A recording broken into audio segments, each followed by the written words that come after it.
Hello there, ladies and gentlemen. Welcome back to another lesson. Today, we're going to be talking about factoring trinomials, okay? So basically, when we see something in this form, x squared plus bx plus c, how do we factor that? How do we get it factored, okay? And the method we're going to talk about today is kind of, I call it the guess and check method. Really what it is kind of knowing your factors in terms of like what multiplies to this and adds to this, okay? You could also even say this is really basic factor by grouping. As you're going to see, you can see that some next year when you guys take Algebra 2, you're going to do some of that when you have some other things that go on with this, okay? But this is kind of the basic building blocks that we really need to pay attention to. So all of the ones we're going to look at today have what we call a lead coefficient of 1, meaning that in front of x squared, you're not going to see a number because the number there is 1, okay? And these are kind of the basic building blocks of factoring, the things that we need to know, okay? The way that we're going to do this is by listing factors of the last term c. And really what we're going to do is do a classic math problem that's called I call them a diamond problem or an X problem, okay? And here's how that works. We're basically going to be looking at these two numbers. We're going to look at the last number, which is the 15, and we're going to look at the middle number, which is the 8, the number with the x, and the number that's by itself. The constant term and the linear term is what these are called, okay? And what we're going to do is we're actually going to kind of play a little game where we draw a little x here, and we write the one number at the top, and we write the other number at the bottom, and we say, okay, I want to come up with two numbers that multiply to give you 15, but add to give you 8. What numbers multiply to give you 15 and add to give you 8? And so you sit there and you think for a second, all right, well, what numbers multiply to 15? What are some factors of 15? And we can think of 1 and 15, those multiply to give you 15, and 3 and 5, those multiply to give you 15. And then you say, all right, well, which of those are going to add to 8? Well, I think it's 5 and 3. Those would be the two that add and give me 8. And that's actually what this is going to factor into. So we then go ahead and we write out our little parentheses here, and we say that this is going to factor into x plus 5 and x plus 3. This is a way for me to rewrite this in terms of its factors, and you're going to see kind of later what this is used for, but we're going to rewrite this into its factors. Now, the way to check your work, did I do this correctly? Is this right? Do these numbers actually add to 8 multiplied to 15? Are these actually equivalent statements? How do I know that? Well, what can we do with two binomials being multiplied by each other? We can FOIL them out to check our work. So we can FOIL this out.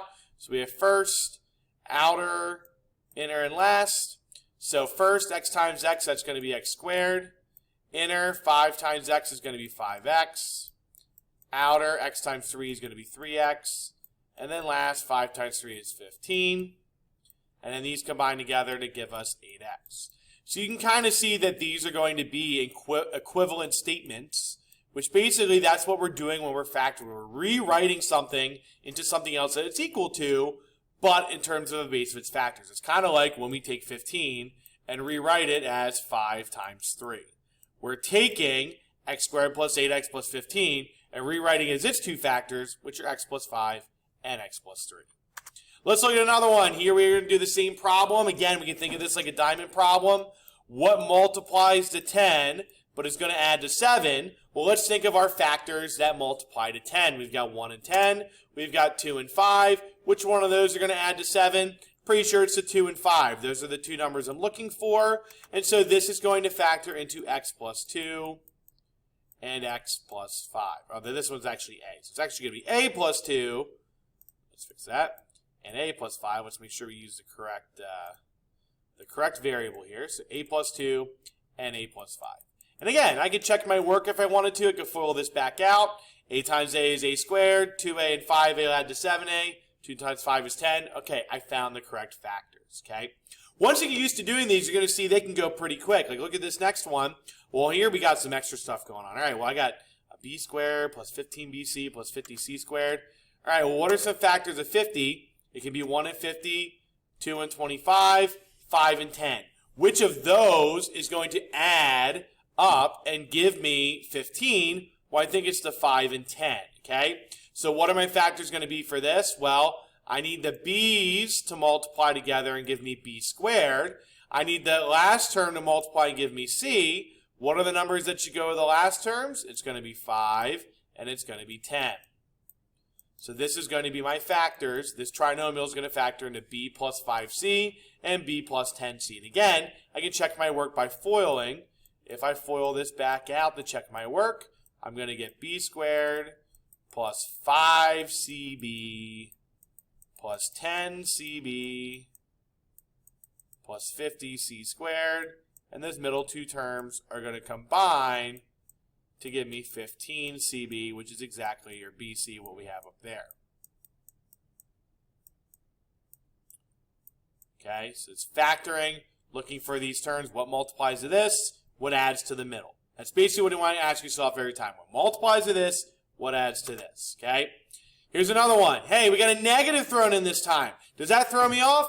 Well, not really. We can still think about this in terms of, all right, what are some things that multiply to 8? We got 1 and 8. We've got 2 and 4. And we need to figure out what's going to add to give me negative 6 and what's going to multiply to give me 8. Here's kind of a trick that I've developed over the years in terms of figuring this out, because what's going to happen when we have a negative is that we know at least one of our terms is going to be negative, but it could also be both, okay?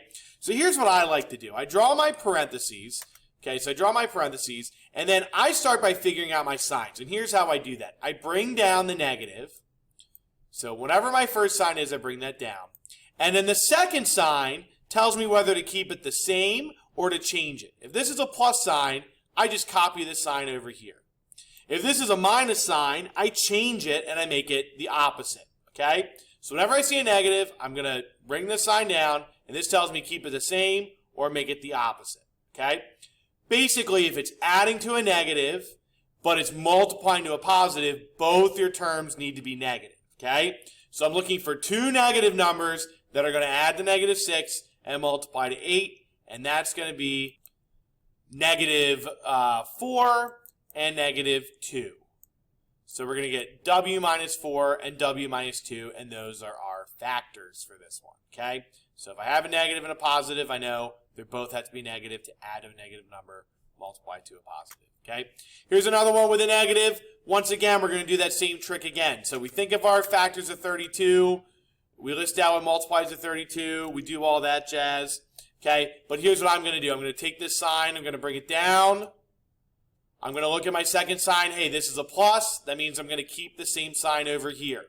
Okay, so all right, I'm looking for things that multiply to 32, but are going to add to negative 18. I know both of them have to be negative. Okay, so what multiplies to 32 when both things are negative? Well, we could have negative 16 and negative 2.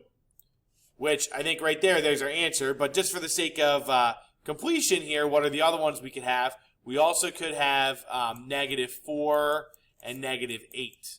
Okay, but these are not going to add to negative 18. Negative 16, negative 2, those will add to negative 18. So we're going to get x minus 16 and x minus 2. Here's another one. Again, we're going to list out our factors and do the same thing. Before I do any of that, I'm going to bring down my signs. So I have a plus sign. This is telling me to change what sign is here, so I'm going to make this one over here negative. That means that this time, I have a positive and a negative number that are going to be multiplying to give me 28 and add to 12, okay? So let's think of some factors of 28. We have 14 and 2. Okay, we also have 7 and 4, okay? Now, I know one of them is going to be positive and one's going to be negative. So really what I'm thinking about is, okay, what subtracts to give me positive 12? When I subtract these numbers, what gives me positive 12? And I think that's going to be 14 and negative 2. When I subtract those two, I'm going to get 12. So this is going to be x plus 14 and x minus 2. And that's what's going to go ahead and give us 12 and then negative 28. Again, when I add these two numbers together, I get 12. When I multiply them, I get negative 28. That's always our goal, okay? It's kind of figuring that out. Here's another one, okay? Same sort of thing. Again, I'm going to go ahead and bring down this sign. This is a negative, meaning I want to change the sign for this one, so we're going to make it positive. So we know, again, we're going to have a negative and a positive. So when things that multiply to 30, I can think of 30 and 1. We've got 15 and 2. We've got 10 and 3. And we've got 5 and 6. And now I'm looking for what are two numbers that when I subtract them will give me negative 7. What are two numbers when I subtract to give me negative 7? And And I think that's going to be my 3 and 10. My 10 would be the negative 1, and when I put those together, that'll give me the negative 7. So I'm going to have n minus 10 and n plus 3. Okay? And that's going to be the factor for that one. All right? So let's do some practice. I want you guys to try some. Go ahead and try this one on your own. Pause the video, try it, and meet back in a second and see if you got the same answer I did. All right, so we go ahead and we go to factor this. This one, again, we're thinking of numbers that multiply to give us negative 22 and add to 9. When I bring down my signs, I'm going to bring down a plus and then change it, so it's going to be a minus over here. And I found that positive 11 and negative 2 fit the bill of what I wanted. They add to 9, and they multiply to negative 22. Let's try another one. Go ahead and try this one. This one's got a little bit because it's got both variables here. Think about how we attempted that in problem number 3 from our examples. Go ahead. You can look back at that one. Try this one. Meet back and see how you do. All right, for this one, we went ahead. Same sort of deal. I bring down. It's going to be positive here. This tells me to change the sign. It's going to be negative over here. What worked? Positive 9 and negative 4. And again, we're going to have x and y and x and y. So again, these are going to add to 5, multiply negative 36. This is a combination that I was looking for. What adds to this and multiplies to this. Okay, here's another one. Let's go ahead and pause the video and try this one. All right, same deal. We know it's going to be a binomial. I bring down my sign, so this will be negative over here. This one over here is going to be positive because it says to change the sign that's here. So what are the two that work? 5 and negative 13. Those are going to add to negative 8, and they're going to multiply to negative 65. What adds to the middle number? What multiplies to the last number? Okay. One last one before I let you go. Go ahead and try this one, and then we'll be done for this video. All right, so if you went ahead and did that again, bring down these signs. It's going to be a positive over here, a negative over here. I'm going to get 16 and negative 5. That's what's going to add to 11 and multiply to negative 80. So that's factoring trinomials. That's how it works. You're looking for what adds to the middle, multiplies to the last. Thank you all for watching.